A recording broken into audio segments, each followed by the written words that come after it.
Hey everybody, welcome to Fit Tip Tuesday. I'm really sorry I didn't post a video last Tuesday. I was coming back from the National ASG conference and it was getting really late.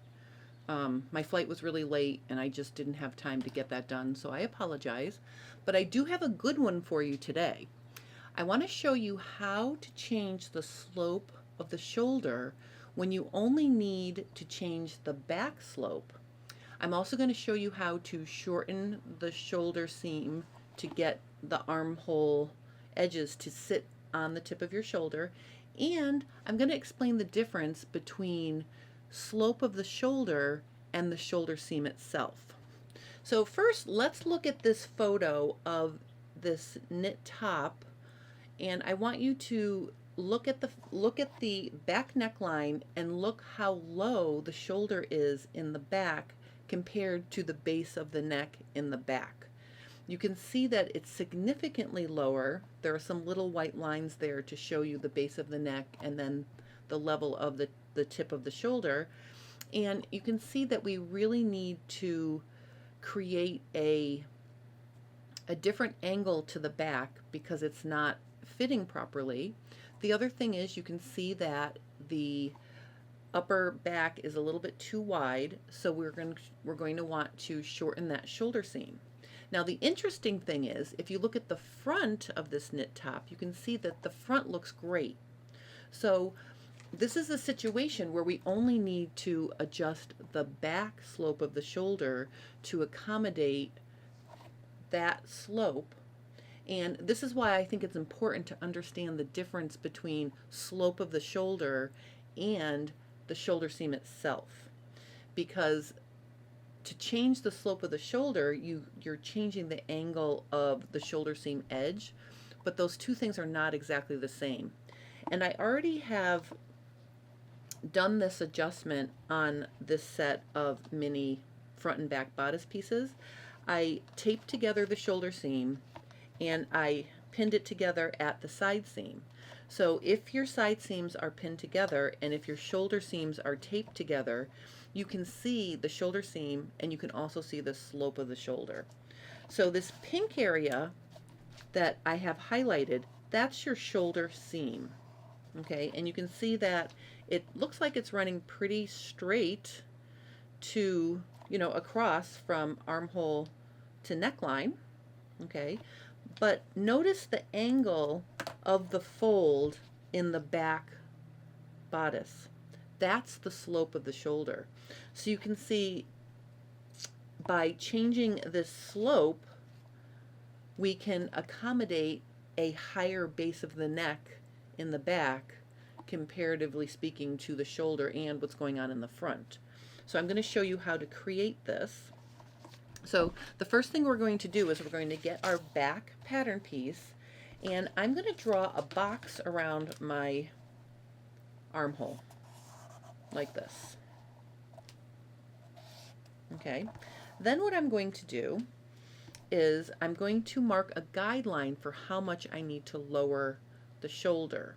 And the way you can tell that is if you pinch the fabric along the back armhole to get it to hang properly, you can see how much that is. So in the example I showed you, we needed to lower the back shoulder an inch.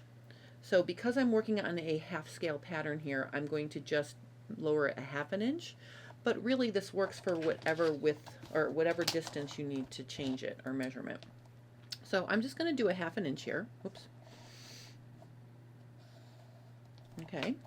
Then what I'm going to do is I'm going to cut out my box, and you can see now I've separated my armhole from the rest of the pattern. The next thing I want to do is figure out how much I need to move that back, move the shoulder in. And for this example, I'm going to move it in 1/4 of an inch. Again, it was a little bit more, I think, on the actual example, but I'm going to just draw myself a guideline like this. Okay, so now what I'm going to do is I'm going to take my armhole, I'm going to slide it in and down. So what I'm doing in this one adjustment is I'm changing the slope of the shoulder by dropping the armhole, and I'm shortening the shoulder seam by moving it in this way. Okay, so what I'm going to do now is let me just tape this shut. Now we have one other thing to do to the back. We are not going to make a like adjustment to the front to change the slope of the shoulder in the front because we don't need it. But we did shorten our side seam by 1/2 inch. So to put that back, I'm literally just going to draw myself a horizontal line. I'm going to cut across. I'm going to add a piece of paper. These are just scraps. I'm trying to use up all my scraps here. Like this. So I'll tape that on. And then I'm going to mark that 1/2 inch I need to add back in.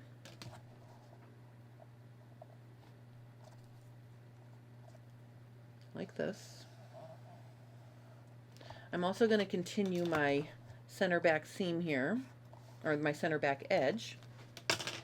And then I'm going to reposition the lower part of the bodice, so I'm adding that 1/2 inch back in.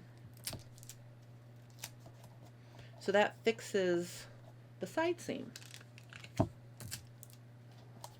Okay, so now let's look at two other little truing things here. I am just going to,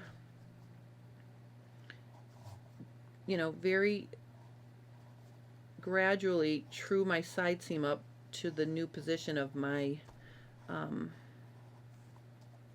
armhole like this. So I am losing a little quarter there.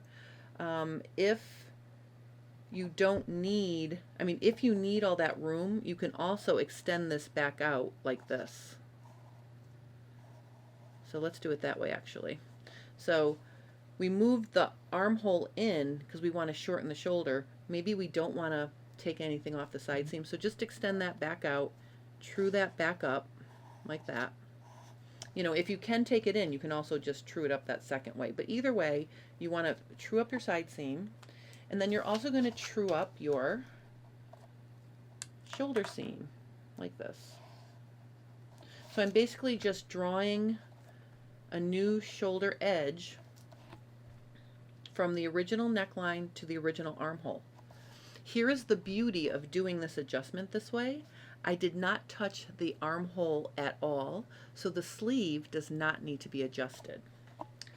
So now what I'm going to do is I am going to just quickly, I'm going to cut this out. All right, so now that I've cut out both pieces, I am just going to attach the front to the back at the shoulder. And what's going to happen is my front shoulder is going to be extending out that 1/4 inch. So you can see here that little bit that we shortened is now sticking out. So what I'm going to do, instead of slashing it and sliding it in like I did in the back, I am just going to create a very gradual curved line to finish that off.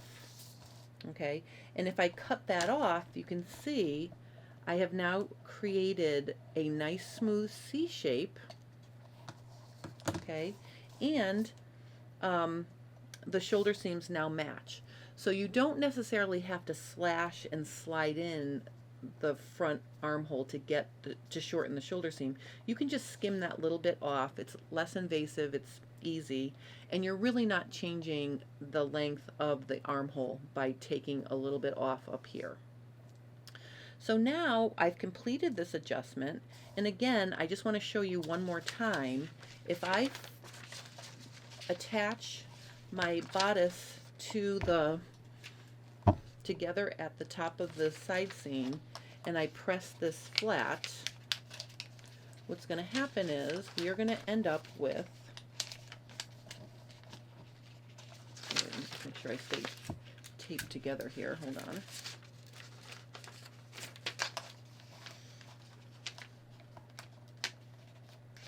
Okay, we are going to end up with the shoulder seam there and the slope of our shoulder in the back. Okay, so now I think you can understand the difference between shoulder seam and shoulder slope. The slope is up here.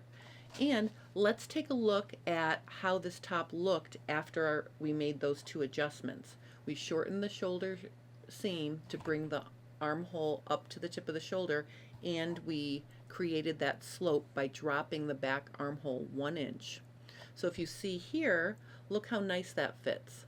One other thing we did do in the original top was a little bit too tight, so we did go up a size as well. So you can see it fits lovely.